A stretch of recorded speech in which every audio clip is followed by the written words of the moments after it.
একটা ছোট্ট কথা মনে রাখবেন, যেই কোনো কেউরে জিজ্ঞাসা করেন, একজন ডাক্তারকে জিজ্ঞাসা করেন, বিড়ি সিগারেটের মধ্যে কোনো পুষ্টিও নাই, কোনো আপনার শরীরের ক্ষুধা নিবারণও হয় না, পুষ্টিকর কিছুও হয় না।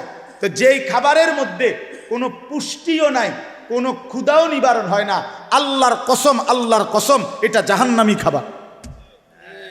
এটা কোরআন শরীফের আয়াত, এটা জাহান্নামীদের খাবার। লা ইউসমিনু ওয়ালা ইউগনি মিন জু। এইটা যেই খাবার শরীরে পুষ্টি যোগায় না অথবা ক্ষুধাও কি করে না, নিবারণ করে না, কোরআন শরীফে আছে এই খাবার জাহান্নামীদের খাবার। এরপরেও যদি কারো বিবেকে না হয় তো এবারে কি তা করবে, এবারে বিরিয়ানি খাওয়াই ছেড়ে দেন আর কি,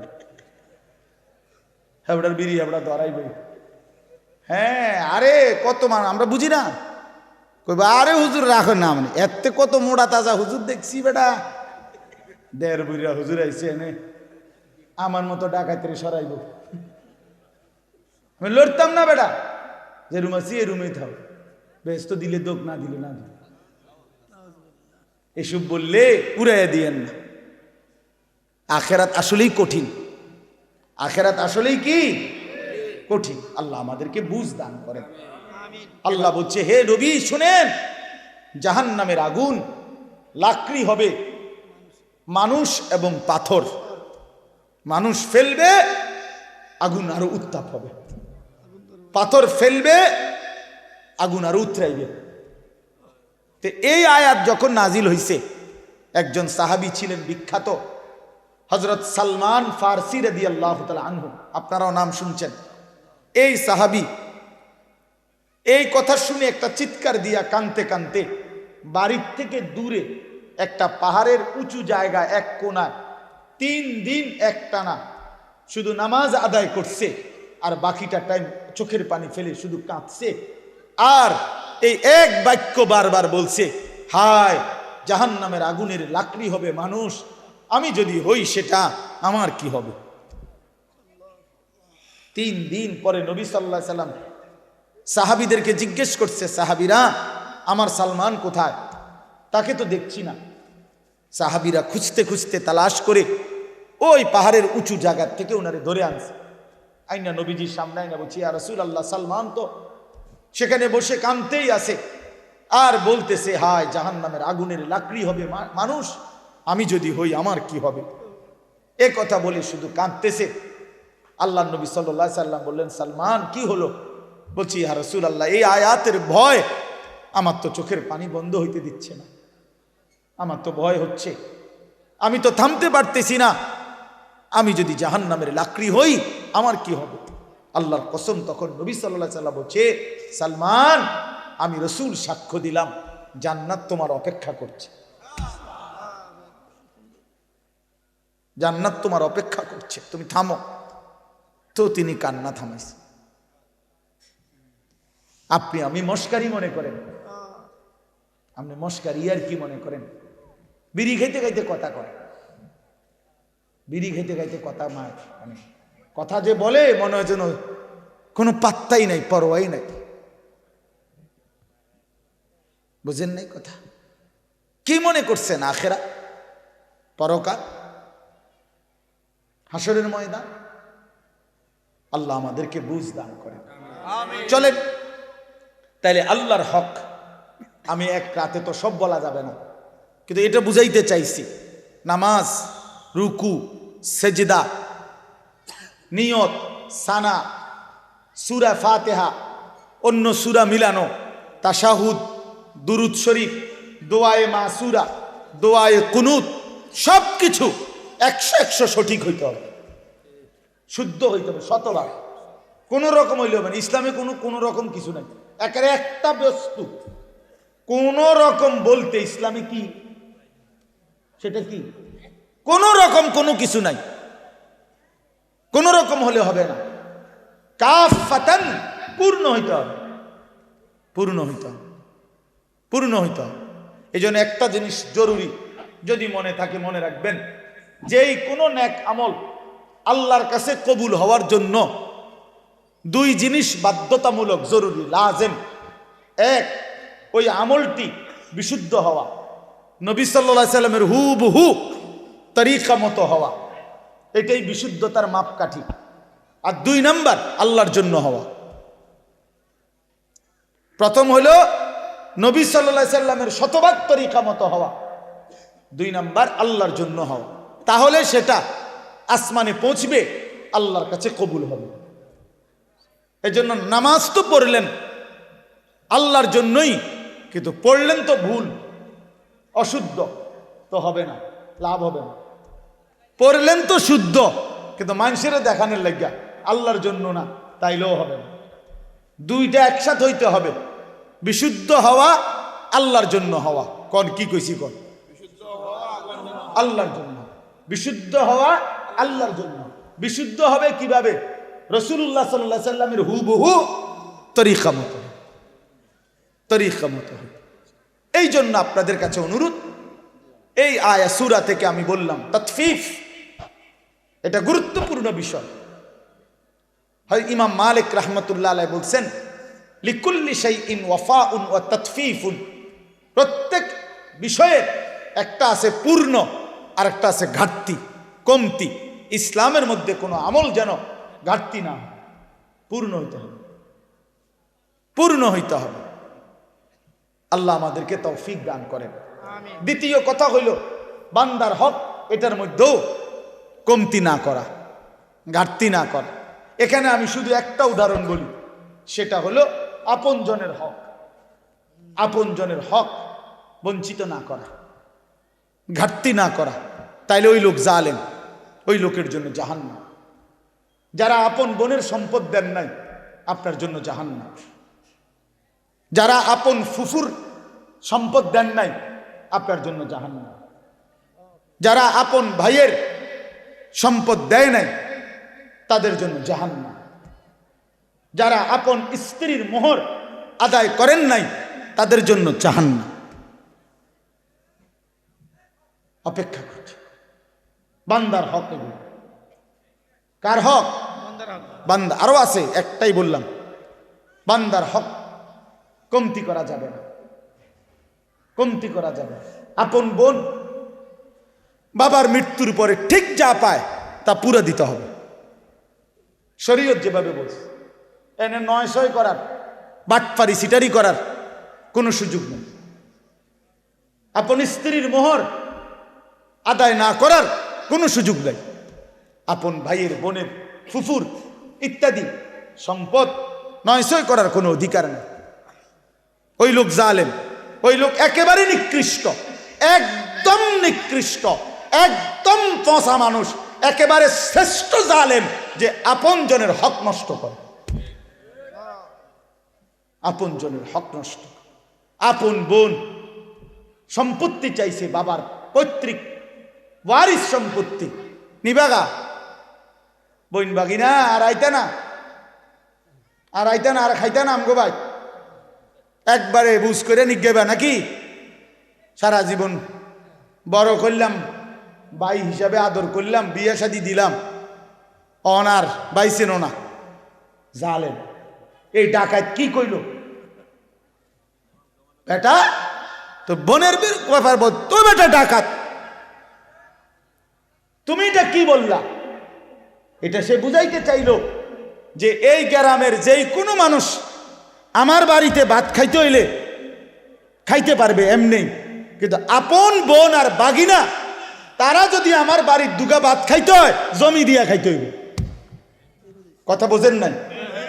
জমি নিতে না তোমরা, তোমরা না আইবা পরে ভাত খাইবা। কত বড় নিকৃষ্ট জালেম বেটা! তোর গ্রামের কত মানুষ তোর ঘরে খায়, ওই তারা তোর জমি দিয়া খাইছে, তো তুমি আপন বোনের বেলায় এটা কইলা কেন? আপন বোনের বেলায় এটা বললা কেন? আপন বোনের হক দিলা না কেন? কার জন্য আটকাইলা? ওই ছেলে মেয়ের জন্য? ওরা তোমারে মনে রাখবে? এই সম্পত্তি তোমার থাকবে তো কি বাবা? কি ফায়দা হইল বলেন বলেন? এক বিগত জায়গা ছেড়ে দিলে আপন ভাইয়ের বাড়ির রাস্তাটা হয়ে যায় না? দিত না? এই গাছ কান কাটতে লাগলে এদের রাস্তাটা আইসা পড়ে না? দিত না? কেন? অসুবিধা কি? মনে করেন আমনেরে, সে তো আমার ভাই, আল্লাহর জন্য দুনিয়া একটু ছেড়ে দিলে কি হয়?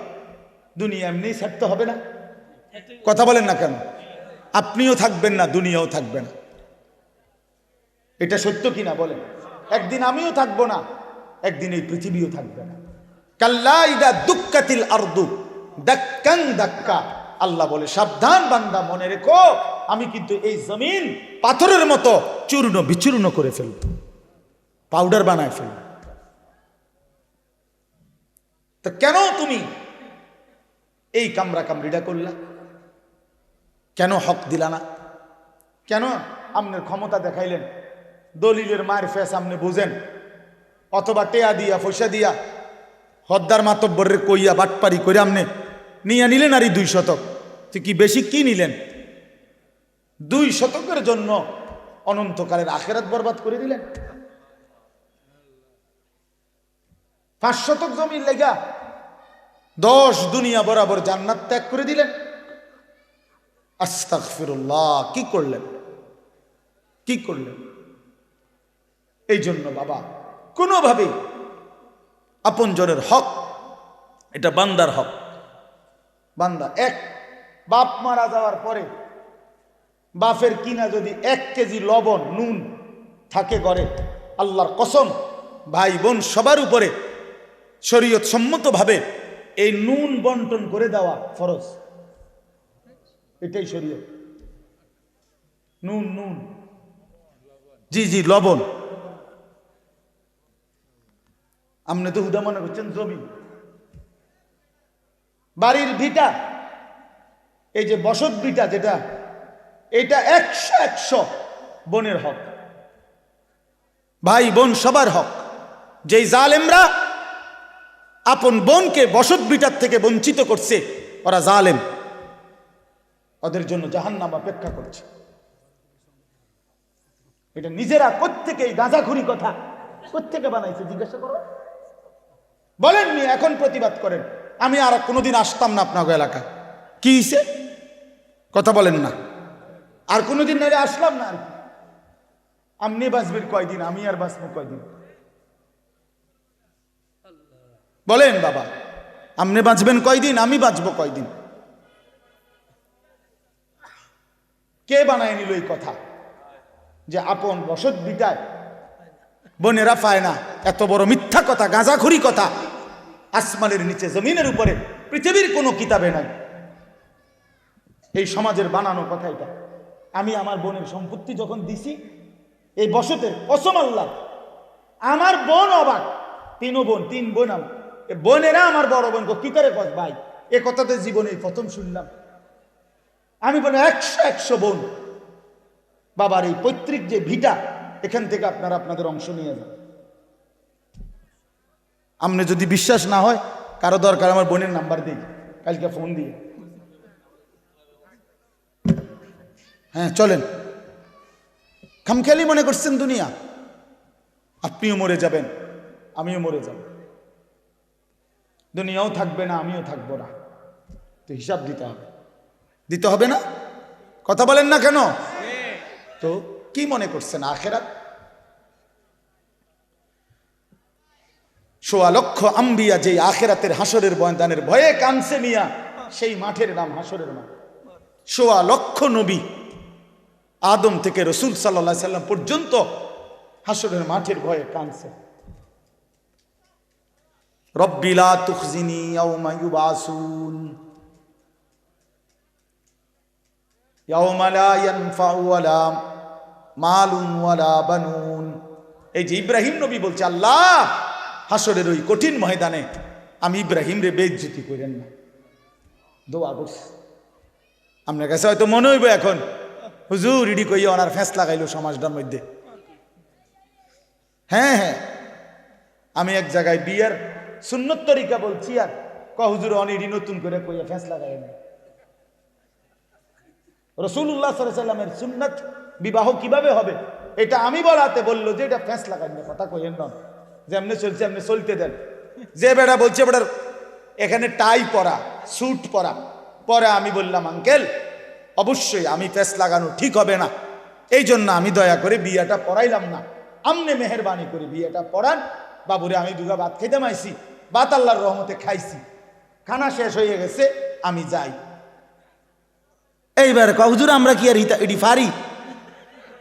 তা আমি এতক্ষণ পণ্ডিতি করলেন কেন বেটা ফাজিল? কথা বলেন, আপনি আপনি না কইলেন, আপনি আমি আমারটা কইলে ফ্যাঁস লাগবে সমাজে, তো আপনারটা করেন, আপনি বিয়ে পড়ে আমার সমস্যা কি? আমি তো ভাত খাইছি, দইও খাইয়া লাইছি, আমার বুঝ হয়ে গেছে, আমি যে খানার বুঝ পাইছি তো সারছে তো।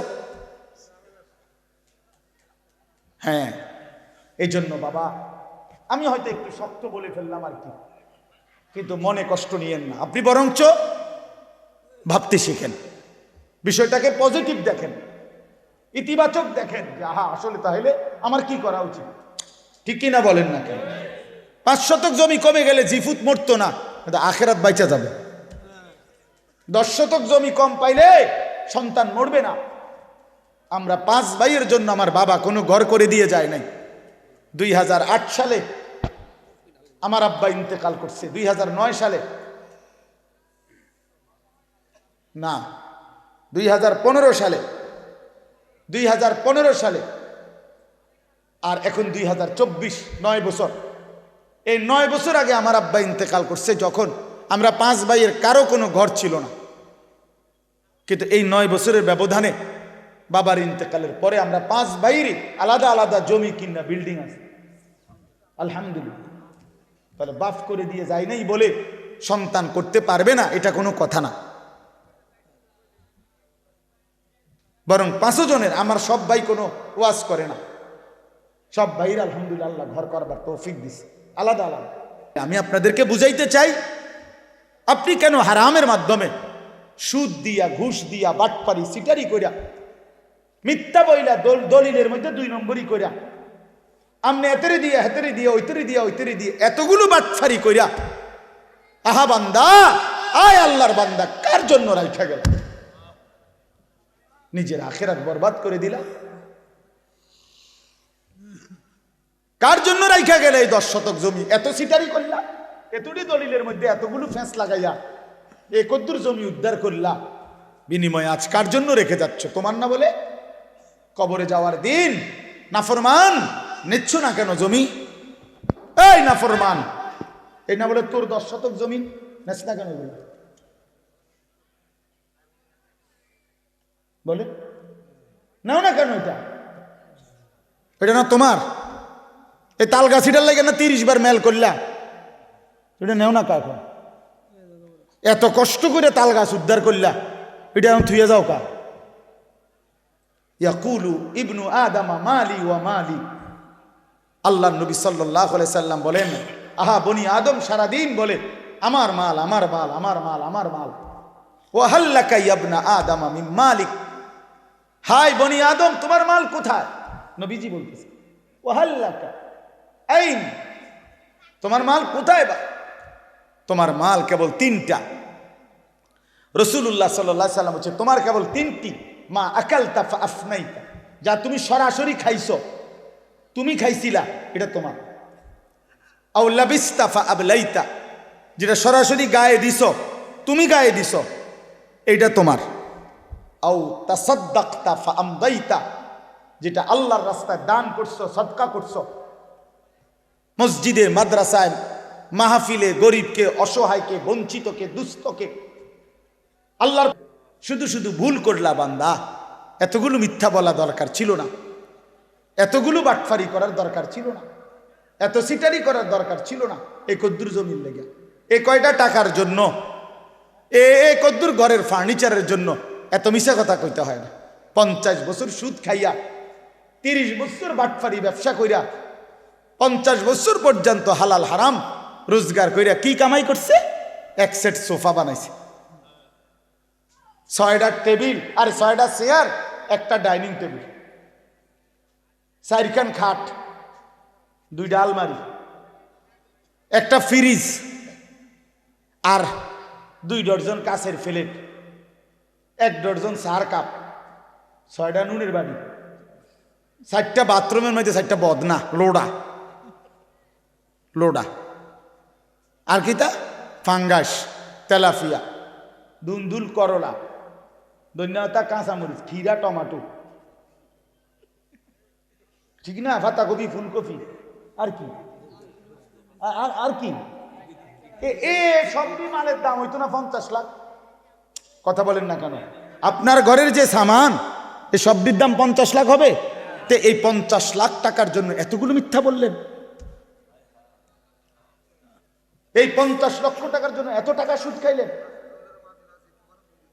এই 50 লক্ষ টাকার জন্য এতগুলো ওজনে কম দিলেন? আহা, এতগুলো মিথ্যা, খুব বেশি কি কামাই করলেন?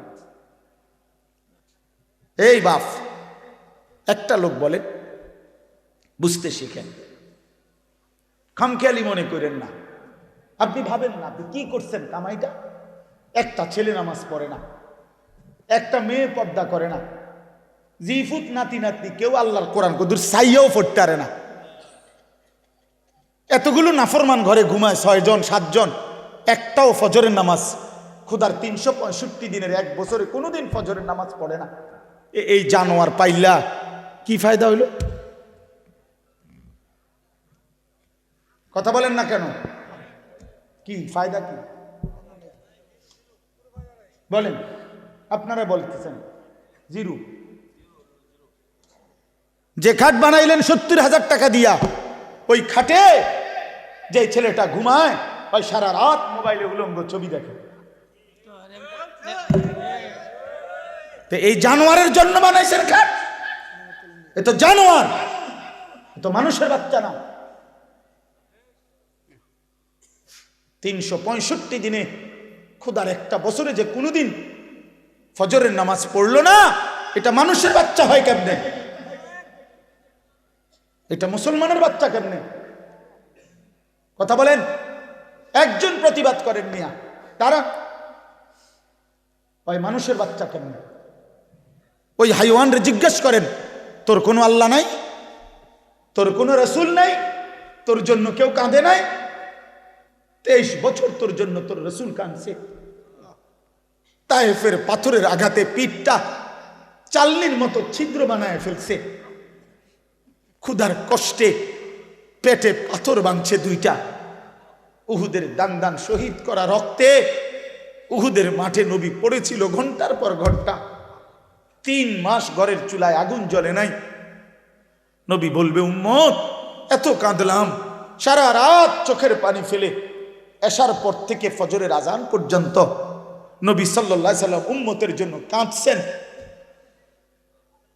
চোখের পানি ফেলছেন, দোয়া করছেন।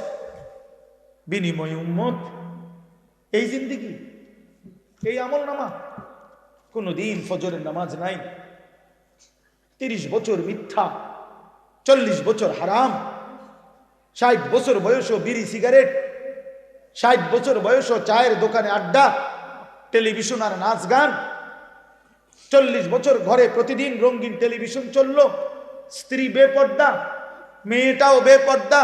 হাই উম্মত, এ কি আমল নামা? আল্লাহ আল্লাহর কসম, নবীজির কাছে তো উম্মতের আমল নামা দেখানো হবে। এই বাপ, নবী সাল্লাল্লাহু আলাইহি সাল্লাম তো উম্মতের আমল নামা দেখবে। তো এই আমল নামা দেখলে কসম আল্লাহর, নবী চোখের পানি ছেড়ে দিবে আর কাঁদবে আর বলবে, উম্মত আমি শ্রেষ্ঠ নবী, তুমি আমার শ্রেষ্ঠ উম্মত। এই নিয়ে আমল নামা, আমি এই আমল নামা নিয়ে আল্লাহর সামনে কেমনে দাঁড়াবো? তোমার জন্য কেমনে সুপারিশ করবো? উম্মত কি বলবো? আমি কিভাবে মুখ দেখাবো? তুমি আমার এত বড় বেইজ্জতি কেমনে করলে? কি ব্যাপার? কোন বাবা যদি কোনো ছেলেকে 6 বছর ঢাকা শহরে রাখা কোনো কলেজে পড়ায়, তারে মনে করেন 50 লাখ টাকা দিছে, এই পর্যন্ত বাবার সব বেচ্চা, 6 বছর পরে রেজাল্ট আসছে সে ফেল, তো ওই বাপ কি পরিমাণ কাঁদবে যে কি রে বাপ, আমার গত 6 বছরের এই রক্ত পানি করা টাকা, ঘাম ভেজানো কলিজা ছেঁড়া টাকা, তোদের সুখের জন্য আমি 12 বছর বিদেশ করছি, তোদের সুখের জন্য আমি 28 বছর বিদেশ থাকলাম, কোনোদিন সুখ কি দেখি নাই। 12 ঘন্টা 14 ঘন্টা ডিউটি করে, এত কষ্ট করে বুকে বাইদা এক একটা টাকা রোজগার করে তোদেরকে দিছি, বিনিময়ে এই রেজাল্ট, বিনিময়ে এই ফলাফল। ওই বাবা কাঁদবে কিনা বলেন, ওই মা কাঁদবে কিনা বলেন? তো রাসূলুল্লাহ সাল্লাল্লাহু আলাইহি সাল্লাম কাঁদবে না? বলবে উম্মত 23টা বছর কাইদা, চোখের পানি ফেলে, রক্ত জড়িয়ে, পেটে পাথর বাইদা, ক্ষুধার কষ্ট সয়ে বিনিময়ে এই আমল নামা পাইলাম।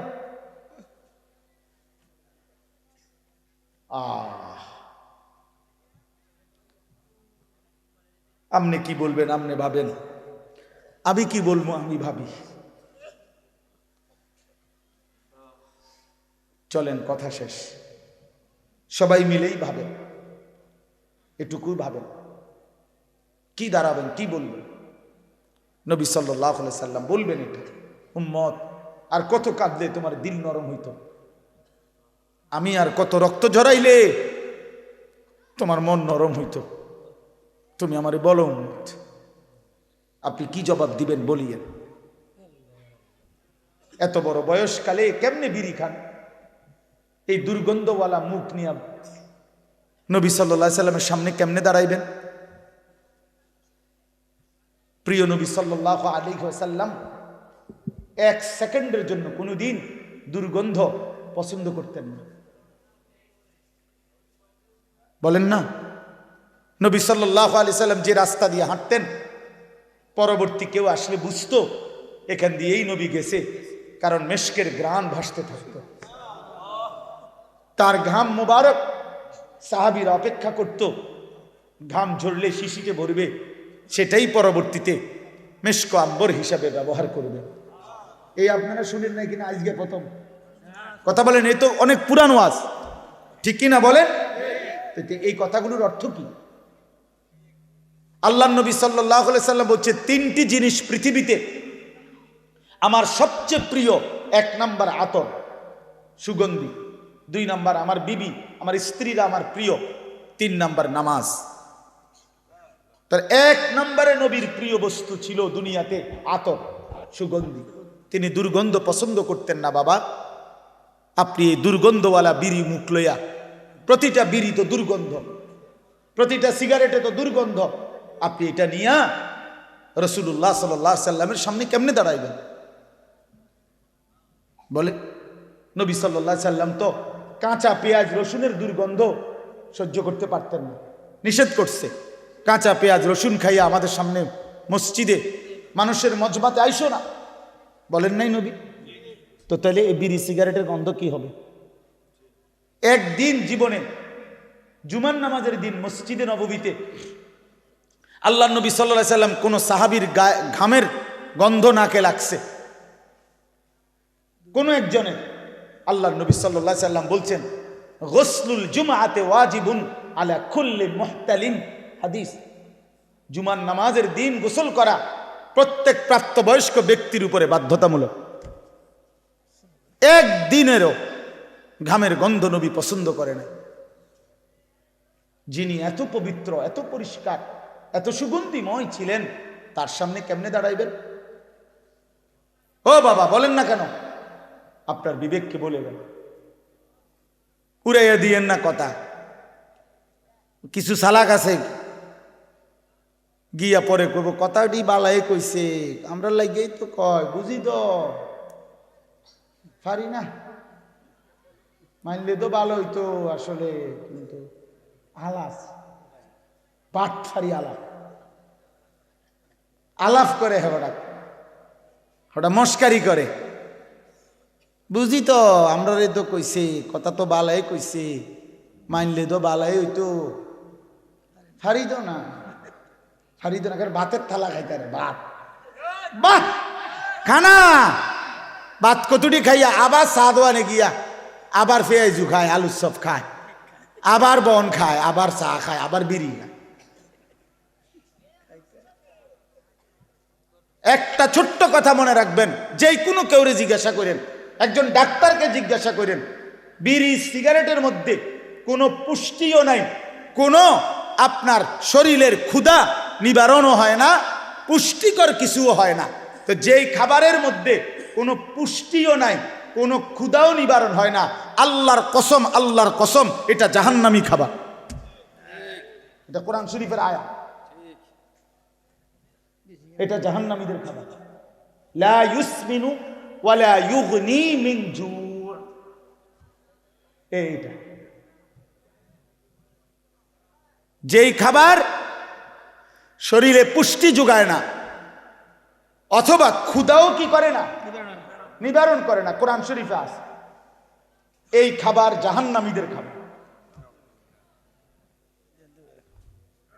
এরপরেও যদি কারো বিবেকে না হয় তো এবারে কি তা করবে, এবারে বিরিয়ানি খাওয়াই ছেড়ে দেন আর কি, এবারে বিড়ি এবার ধরাইবে। হ্যাঁ, আরে কত মান আমরা বুঝি না, কইবা আরে হুজুর রাখো না, মানে এতে কত মোড়া তাজা হুজুর দেখছি বেটা, দেড় বুড়িয়া হুজুর আইছে এনে আমার মতো ডাকাতের সরাইব। আমি লড়তাম না বেটা, যে রুম আছি এ রুমেই থাও, বেশ তো দিলে দোক, না দিলে না দিলে। এসব বললে উড়াইয়া দিয়েন না। আখেরাত আসলেই কঠিন, আখেরাত আসলেই কি কঠিন। আল্লাহ আমাদেরকে বুঝ দান করেন। এবার তর্জমা শুনেন শুধু। আল্লাহর হুকুম মানলে, আল্লাহর অনুগত থাকলে, কোরআন সুন্নাহ মতো চললে, আল্লাহ তাআলা কোরআনের ভাষায় এই সূরায় বলছেন, ওই মানুষদেরকে বলে আবরার, নেককার। এই সূরার মধ্যে আল্লাহ মানুষকে দুইটা ভাগ করছে। নেককার যারা সৎকর্মপরায়ণ তাদেরকে আল্লাহ বলছে আবরার, আর যারা পাপী নাফরমান আল্লাহ তাদেরকে বলছে ফুজ্জার। তো এখানে আমি যেই 5টা আয়াত পড়ছি, এই 5টি আয়াতে আল্লাহ তাআলা আবরার যারা নেককার তাদের পুরস্কার ঘোষণা করছে। ইন্নাল আবরারা লাফি নাঈম, আল্লাহ বলেন আমার নেককার বান্দা যারা হবে তারা নেয়ামতে নেয়ামতে ভরা চির সুখের জান্নাতেই বসবাস করবে। আচ্ছা, জান্নাতের নিয়ামত কি পরিমাণ? তো আল্লাহ কোরআনে বলছে ইদা রাআইতা সাম্মা রাআইতা নাঈমান ওয়া মুলকান কাবীরা। এটা বলতেই মজা লাগে আমার। ইদা রাআইতা সাম্মা রাআইতা নাঈমান ওয়া মুলকান কাবীরা। আল্লাহ বলছে অর্থ হলো এই, আমার বান্দা জান্নাতে ঢুকবে, জান্নাতের নিয়ামত দেখবে, আবার দেখবে, আবার দেখবে, আবার দেখবে, ঘুরে ঘুরে দেখবে, চোখ ফিরায়া ফিরায়া দেখবে, দেখবে শুধুই নিয়ামত, নিয়ামতে নিয়ামতে এক বিশাল রাজত্ব আল্লাহ তারে দান করছে। আল্লাহ বলবে বান্দা তুই দেখবি কতক্ষণ, আমি দেখাবো কতক্ষণ, চল বান্দা। তুই আমার লোক পারবি কেমনে বান্দা? তুই আমার লোকে কেমনে পারবা বান্দা? লাহুম মা ইয়াশাউনা ফিহা ওয়া লাদাইনা মাজিদ। বান্দা যা চাইবে জান্নাত তা তো মিলবেই। আল্লাহ বলেন এর অতিরিক্ত আমার কাছে আছে আরো অগণিত। সুবহানাল্লাহ।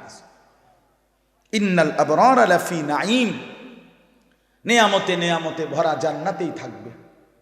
আলাল আরাইকি ইয়ানজুরুন, এরপরে দ্বিতীয় আয়াত আলাল আরাইকি ইয়ানজুরুন। আল্লাহ বলেন আমার নেককার বান্দা জান্নাতের সিংহাসনে বসে দেখতে থাকবে। কি করতে থাকবে? আবার বলেন কোথায় বসে কি দেখবে? 3 জিনিস। আর আমি কই তাফসীরে কুরতুবীতে আছে 3 জিনিস দেখতে থাকবে জান্নাতের সিংহাসনে বসে। 1 নাম্বার, আল্লাহ তাআলা তাকে যেই বিশাল রাজত্বের নিয়ামতে ভরা জান্নাত দিছে পুরাটা এক নজরে দেখবে।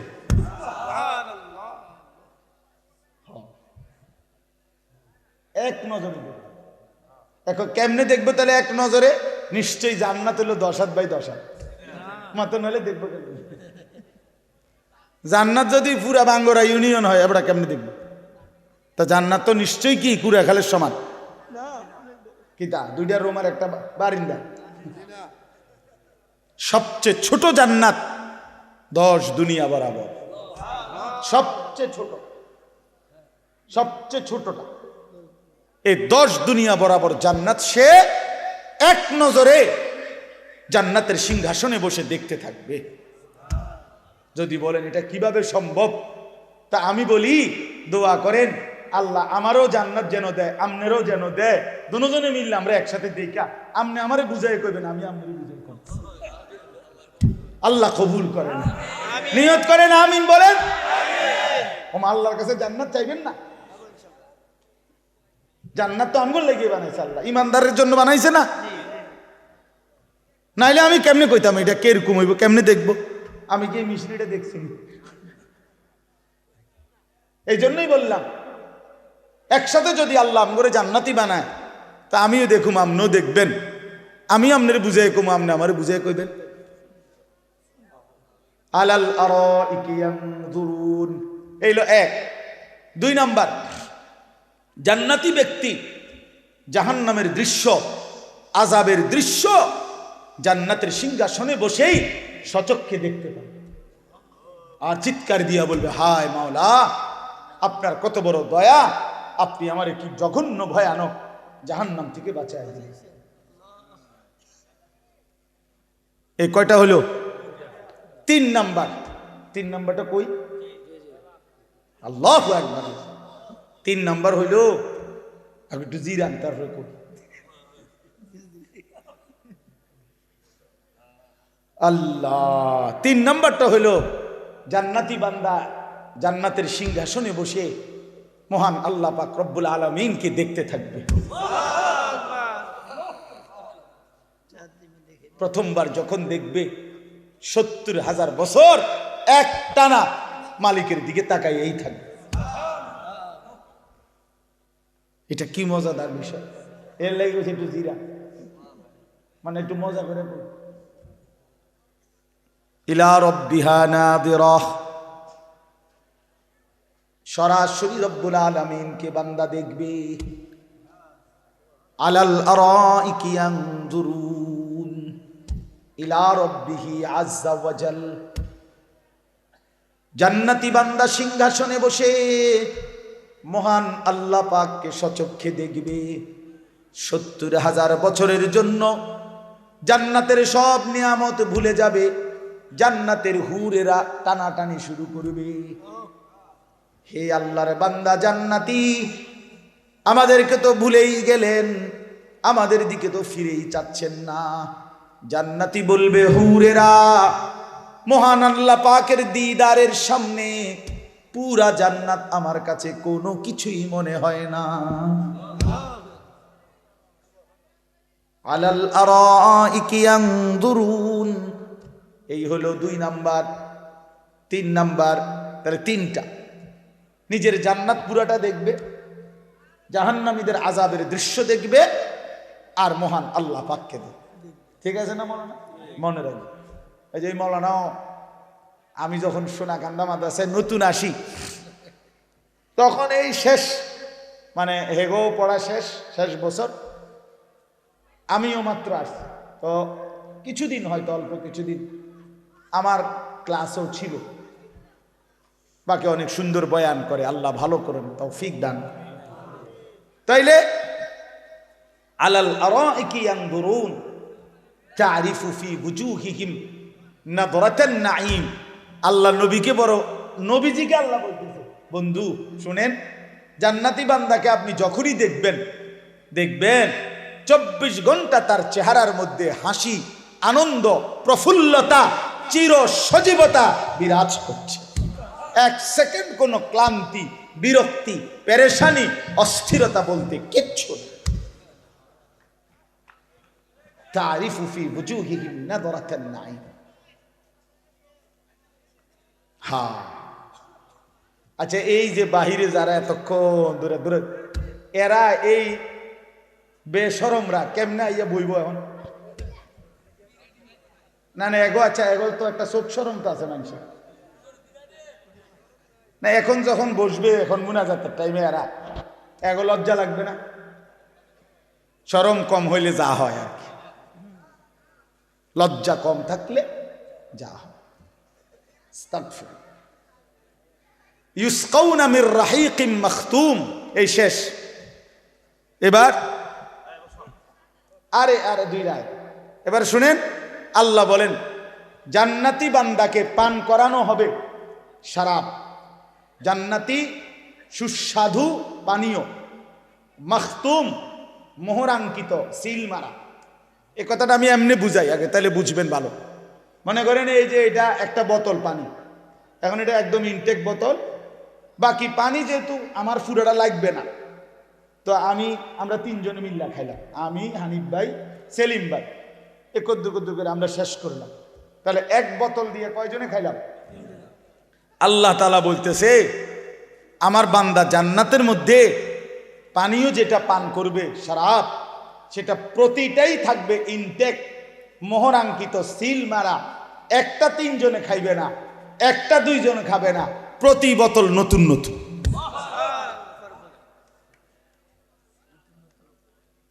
মাখতুম, প্রত্যেক বোতল সিল মারা, মোহর মারা, ইনটেক। হ্যাঁ, তিনজনে ভাগ করে খাওয়ানোর মতো জান্নাত। আল্লাহ বলে কস কি বান্দা, এটা জান্নাত দেখি সাপের বাজার নেই। আমার মাদ্রাসা আছে, এটা জান্নাত বান্দা। এখানে আমার বান্দা রাহিকিম মাখতুম, মোহর আঙ্কিত, সিল গালা করা, মোহর মারা পানীয়, প্রতি বোতল প্রতি গ্লাস নতুন নতুন শরাব পান করবে। খিতামুহু মিস্ক, এই শেষ আয়াত। আল্লাহ তাআলা বলেন এই মোহর যেটা মানে সিল, যেটা দিয়ে আটকায় রাখছে আর কি বোতলটা, এটা যখনই উঠাবে, প্রতি মোহর সরাইলেই পুরা চতুর্দিক, পুরাটা মজমা মেশক আম্বরের ঘ্রাণে ভরে যাবে।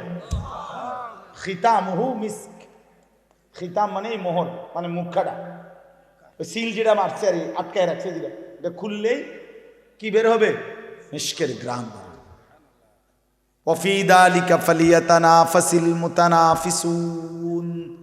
এই শেষ কথা হলো আল্লাহ এবার উপদেশ দিচ্ছে, অতএব আমার বান্দা এমন চমৎকার জান্নাতের জন্যই তোমাদের প্রতিযোগিতা করা উচিত।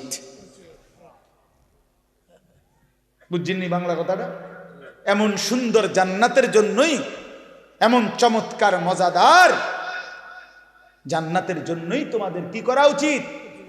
প্রতিযোগিতা করা উচিত। তাফসিরে মাআরিফুল কোরআনে লিখছে, হে আল্লাহর বান্দা, আল্লাহ বুঝাইতে চাচ্ছে অতএব হে বান্দা, দুনিয়ার জন্য প্রতিযোগিতা কইরা কোনোই লাভ নাই।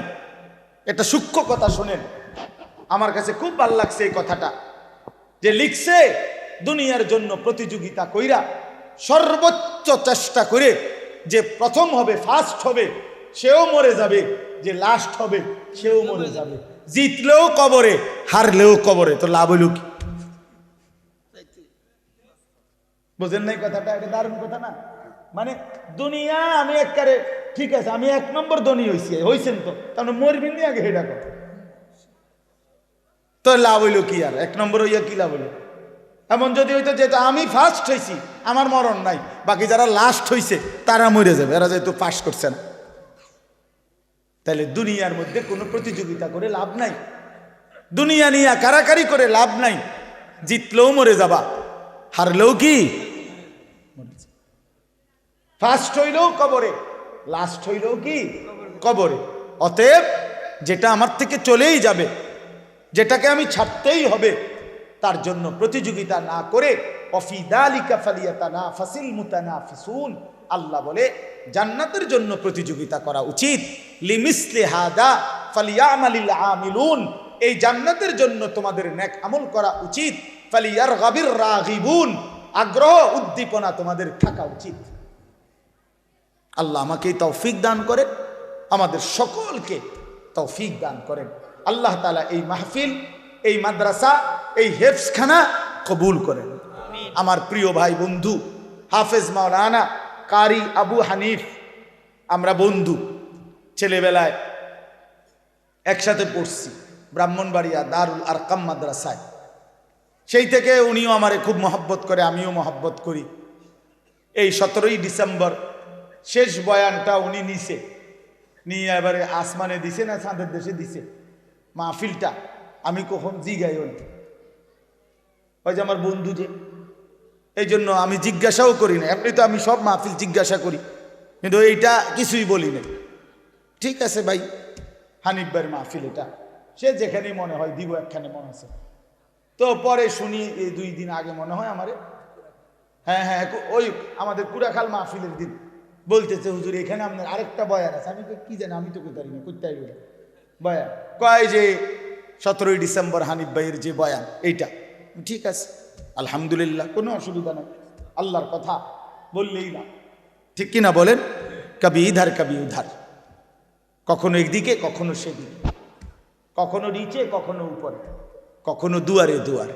আল্লাহর কথা বললেই লাভ, আল্লাহর কথা শুনলেই লাভ, আল্লাহর পথে আসলেই লাভ। ধাক্কা ধাক্কি না করি ভাইয়া বাপ। চলেন সবাই জান্নাতি হো, জান্নাত অনেক বড়। এই আমরাই মানুষই গুণ জান্নাতে ঢুকলে এত লোক ঢুকতে তো না, মনে হয় না, ঠিক না? কথা বলেন না কেন? মানে আমরা এই কয়েকজন জান্নাতে যদি ঢুকে যাই, এরপরে তো আর বনবাহী লোক ঢুকতে পারতো না, আর তো জায়গা হইতো না। তো আর অসুবিধা কি, সংকীর্ণতার কি দরকার? জান্নাত তো অনেক বড়, অনেক বিশাল জান্নাত, অনেক বিশাল জান্নাত। জান্নাতি বান্দা কোরআনে আছে, তাফসিরে আছে, একসাথে 70,000 জান্নাতি হাত ধরাধরি করে দরজা দিয়ে যখন ঢুকবে, আল্লাহর কসম কেউ কারো পিছনে দ্বিতীয় জন হবে না। বুঝছে না সেগুলো কি হবে না? না না, দ্বিতীয় জন না, মানে তুমি আগে এরপরে এমন না। তো এটা কেমন দরজাটা? হ্যাঁ বুঝছেন? এটা দরজাটা কত বড়, পাল্লাটা কত বড়, জান্নাত কত বড়। দরজা তো স্বাভাবিকভাবে ভিতরে রুমের তুনো ছোট হয় নাকি দরজা বড় রুম ছোট? এমন তো না, না না, দরজার চাইতে রুম বড় না? তো তাহলে দরজাই যদি হয় এই সাইজ, ও ভিতরের অবস্থা কিটা? আমি এইটা বুঝাইতে চাইছি। 70,000 ইমানদার ঢুকতে কেউ কারো দ্বিতীয় হবে না, একসাথে ঢুকবে। আল্লাহ আমাকেও তৌফিক দান করেন, আমাদের সকলকে তৌফিক দান করেন। আপনারা দ্বীনকে ভালোবাসেন, আল্লাহকে ভালোবাসেন, প্রিয় নবী সাল্লাল্লাহু আলাইহি সাল্লামের সুন্নাতকে, দ্বীনকে ভালোবাসেন। চলেন সবাই মিলে সুন্নাত তালাশ করেন, আল্লাহকে তালাশ করেন, কোরআন তিলাওয়াত করেন, জিকির করেন, নবী সাল্লাল্লাহু আলাইহি সাল্লামের এক এক সুন্নত ধরে তালাশ করে আমল করেন। যে যেখানে থাইকা পারেন, যে যেই পীরের কাছে, যে যেই আল্লাহওয়ালার কাছে, যে যেই হক্কানি আলেমের কাছে থাকেন, কোনো আপত্তি নাই। কিন্তু শুধু অনুরোধ একটাই হলো, আল্লাহর কোরআন পড়েন, রাসূলুল্লাহ সাল্লাল্লাহু আলাইহি সাল্লামের সুন্নাত খুঁজে খুঁজে তালাশ করে করে আমল করে একসাথে চলেন, জান্নাতি হওয়ার চেষ্টা করেন।